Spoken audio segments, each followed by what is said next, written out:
it's a part of me that wants to defend Wendy Williams, but there's a huge part of me that's not going to. So this is going to be one of those videos where I say I agree with what she said, but at the same time I can't defend her at the all in the same breath.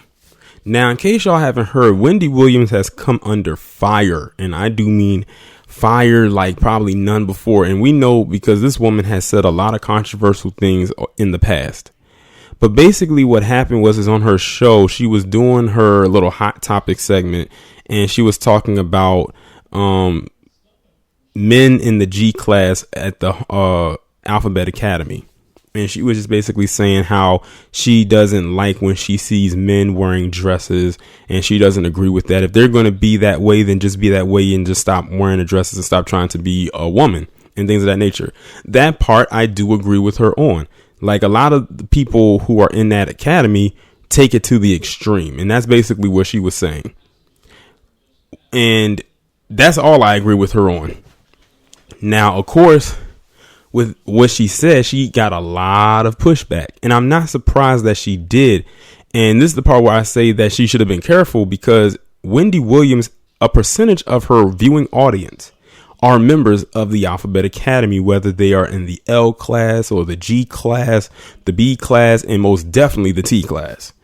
So she should have been very careful with her words, knowing who was watching, and you know how easily offended they get. So you know they threw out the whole, oh, Wendy Williams is homophobic and all that. You know they love to overuse that terminology. They use that more than white people say, than palm colored people say reverse racism. I think I hear that one more than that. So basically, Wendy Williams came back out and she apologized to the Alphabet Academy for basically being truthful. Basically, you know, she pulled a Pastor Troy. I don't know if she was as direct and firm as he was. She couldn't have been, because she backpedaled and apologized. Unlike him, he stood firm on his ground, and to my knowledge, he hasn't backpedaled on what he said on that radio station yet. So good for him. Now, here's the part where I cannot defend her. It's Wendy Williams. This woman has been known to throw black men under the bus for years, going all the way back to her radio show. Like, Wendy Williams, to me, was like the Oprah Winfrey of radio. You know how Oprah had television on lock? Wendy Williams was like the radio version of her, as in terms of throwing black men under the bus. And she still continues to do so to this day. But it's amazing at who she will apologize to within a heartbeat, but who she will not apologize to at all. And that's because they keep their foot on her neck. And like I said, and also too, a lot of men don't watch Wendy Williams. Well, I'll put it this way. A lot of heterosexual men do not watch Wendy Williams. Heterosexual black men anyway don't watch her. So that's why they really won't push back against her when she says the things that she says about them.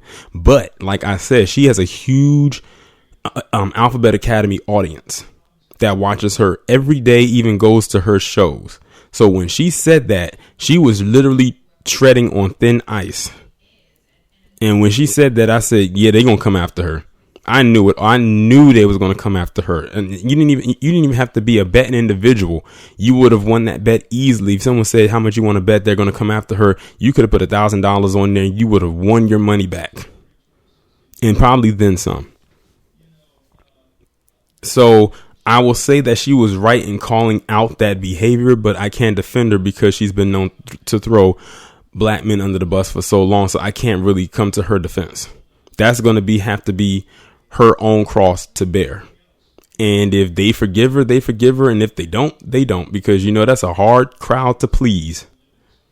You know, a lot of them don't forgive easily. And the thing is, when she made that comment, I think the picture that they used was of if I'm not I'm trying to think who was the person in the picture, because I saw the picture and who she was talking about. I want to think it was a white.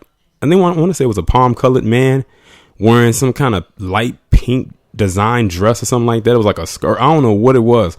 And she made that comment. And then she was basically addressing her audience and just saying, like, men in the G class that just be that, don't, like, the dresses weren't made for you and all types of stuff. And when she was addressing it, it's almost like she went from addressing the picture that she was talking about to actually addressing the people who are a part of that academy in the audience, as if she was talking directly to them.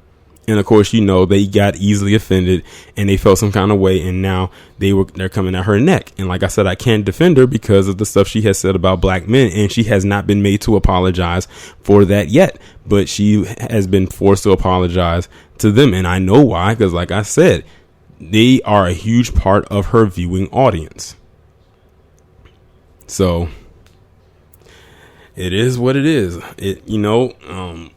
Like I said, sometimes when Wendy Williams comes out, comes sideways, they going to come back at her front ways and back ways, and they're going to find a way to cut her off. And I don't think this is the first time she's even done something like this. But like I said, every time Wendy Williams is made to apologize to somebody or a group of people, it's never black men. It's always everybody else.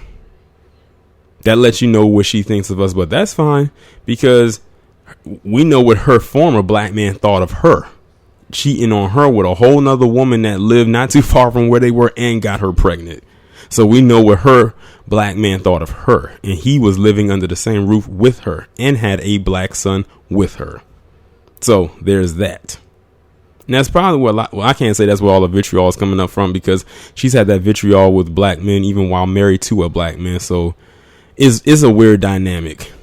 Y'all let me know what y'all think about this down in the comments. Like, share, subscribe. If you haven't done so already, follow me on Twitter. Have your notifications turned on, and I will talk to you in the next one.